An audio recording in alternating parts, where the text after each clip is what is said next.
বিসমিল্লাহির রহমানির রহিম। সম্মানিত দেশবাসী ও দর্শক শ্রোতা, আপনারা নিশ্চয়ই অবগত আছেন যে অগাস্টের 29 তারিখ কাকরাইলের মোড়ে জাতীয় পার্টির অফিসের সামনে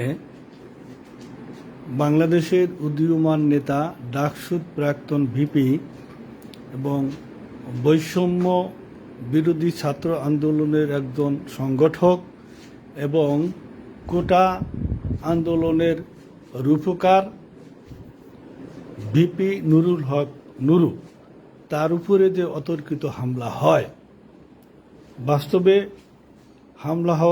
হামলা করার কথা জাতীয় পার্টির নেতা এবং কর্মীদের, কিন্তু আমরা ভিডিও ফুটেজে লক্ষ্য করেছি যে হামলা করেছে পুলিশ, র্যাব, সেনাবাহিনী বা খয়েরি কালারের টি শার্ট পরা একটি লোক।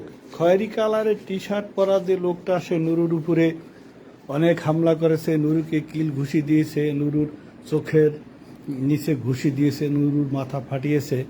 কিন্তু এ পর্যন্তই সবাই ভিডিও ফুটেজে সেই লোকটাকে আইডেন্টিফাই করলো, কিন্তু সেই লোক কি ধরাছোঁয়ার বাহিরে? সে কি মঙ্গল গ্রহে চলে গেল? বাংলাদেশে নুরুর চিকিৎসা হলো দীর্ঘ 18 দিন নুরুর চিকিৎসা হলো, কিন্তু নুরু কোনো মতেই মাজা টান করে দাঁড়াতে পারছিল না। নুরুর চোখের নিচে যে ঘাটা, সেই ঘাটা শুকায় নাই। নুরুর নাক দিয়ে রক্ত পড়ে। নুরুর হুইল চেয়ারে চলাফেরা করে। এরকম 18 দিন চলছে। ইন্টারিম সরকারের প্রধান উপদেষ্টা ডক্টর মোহাম্মদ ইউনূস বলেছিলেন উন্নত চিকিৎসার জন্য নুরুকে বিদেশে পাঠানো হোক, কিন্তু নুরু অত্যন্ত উদার মনের লোক। তিনি বলেছিলেন যে না, সাধারণ মানুষের চিকিৎসা হয় বাংলাদেশে, আমার চিকিৎসাও বাংলাদেশে হোক। কিন্তু না, কিছুতেই নুরু সুস্থ হচ্ছে না। ফলে নুরু যেভাবেই হোক গত মাসের 22 তারিখ সিঙ্গাপুর গেল উন্নত চিকিৎসার জন্য।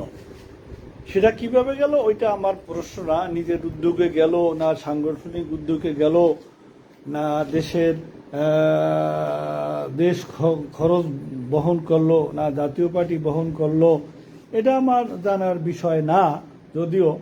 তবে নুরু সুস্থ হয়ে আজকে ফিরছে, এটাই আল্লাহ পাকের দরবারে শুকুর। নুরু পরিপূর্ণ সুস্থ। আর সিঙ্গাপুরে নুরুর যে চিকিৎসাটা, প্রাথমিক চিকিৎসাটা কিভাবে হয়েছে আমরা সবাই লক্ষ্য করেছি যে একজন ফিমেল ডক্টর নুরুকে প্রাথমিক পর্যায়ে যে থেরাপিগুলো দিয়েছিল, যে পিটি ব্যায়ামগুলো দিয়েছিল, দেখতে আমরা আমাদের হাসি পাচ্ছিল, নুরুরও হাসি পাচ্ছিল। সুন্দরভাবে পরীক্ষা করে তার চিকিৎসা করলো। নুরু একেবারে টোটালি সুস্থ হয়ে আজকে বাংলাদেশে ফিরছে।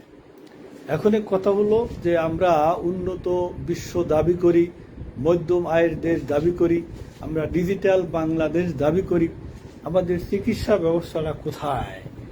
নুরুর চিকিৎসা দিয়েই আমরা প্রমাণ করি এদেশের চিকিৎসা ব্যবস্থাটা কতটা অবহেলিত। অথচ সিঙ্গাপুর মাউন্টেন এলিজাবেথ হাসপাতালে ওয়ার্ল্ডের বিভিন্ন লোকজন চিকিৎসা করতে আসে। সিঙ্গাপুর ছোট্ট একটি কান্ট্রি, সিঙ্গাপুর নন মুসলিম একটা কান্ট্রি, ছোট্ট একটা কান্ট্রি, অথচ চিকিৎসায় তারা কত উন্নত। আমরা কোথায় আছি? আমাদের চিকিৎসকরা কি বলবেন? নুরুলকে সুস্থ করতে পারলেন না 18 দিন চিকিৎসা করার পরও।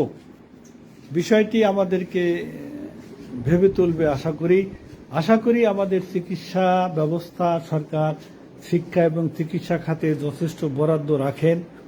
এদেশে প্রতি বছর হাজারে ডাক্তার বের হয়, FCPS, FRCS অনেক ডিগ্রি অর্জন করেন, কিন্তু আমাদের চিকিৎসার কতটুকু অগ্রগতি হয়েছে? আমরা দেশের শিক্ষা এবং চিকিৎসা এই দুইটা ব্যবস্থার উন্নয়ন আশা করছি। সকলকে ধন্যবাদ। আসসালামু আলাইকুম।